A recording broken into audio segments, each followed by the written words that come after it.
Bonjour à toutes et à tous.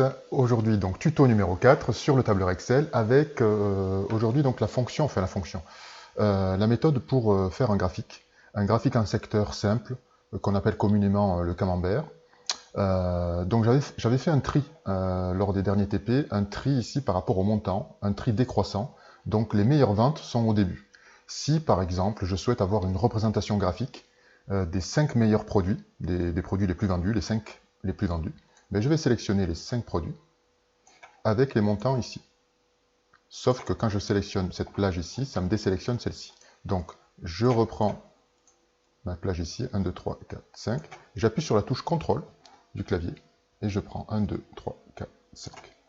Là, quand je suis ici, je vais sur Insertion, Graphique, et vous prenez celui que vous souhaitez, le graphique en secteur que vous souhaitez. J'aime bien prendre celui en 3D. Je le choisis, je le prends, je le mets là. Je le mets à ce niveau-là. En bas, là, pour l'instant, pour le travailler.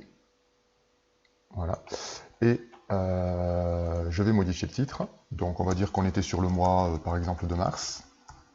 Donc, je vais appeler ça Vente mars 2020. J'ai ma légende ici. Hein.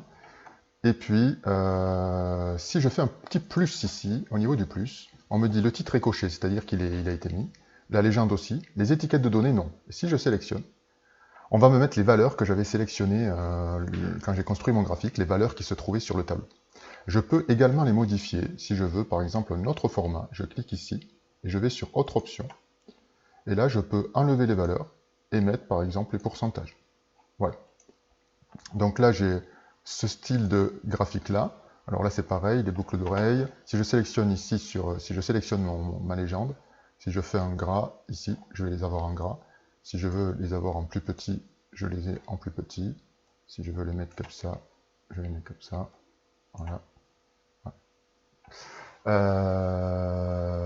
Mes étiquettes, c'est-à-dire mes pourcentages, ils sont un petit peu petits aussi. Si je veux les mettre en gras, je peux. Si je veux les agrandir, je peux. Voilà, vous voyez. Si je veux les déplacer, je peux même les déplacer. Hop. Le titre, idem. Donc je joue sur un peu tout, hein, les couleurs, ce que je veux, hein, sur les polices de caractère, sur ce que je veux. Là, vous voyez, mon graphique est sélectionné. C'est-à-dire que si je fais un aperçu, vous voyez, j'ai que mon graphique, alors que j'ai mon tableau et mon graphique. Et là, je ne vois que le graphique. Donc surtout, quand vous faites votre mise en page, il faut désélectionner votre graphique. Et là, si je fais Fichier, Imprimer, là, je vais tout avoir. Alors, vous voyez que je suis sur 2 pages. Ça veut dire que ma mise en page n'est pas faite, mais je peux, par exemple, décider, Fichier, Imprimer, de me mettre, par exemple, en paysage.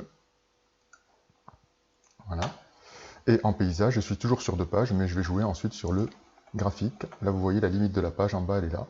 Donc, et je prends mon graphique et je vais pouvoir donc jouer sur mon graphique par la suite. Donc, ça, c'est un détail que vous ferez donc lors de votre mise en page.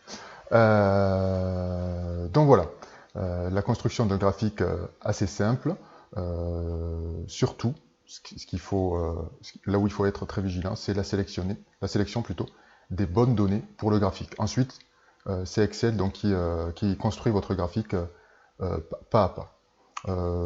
Hop.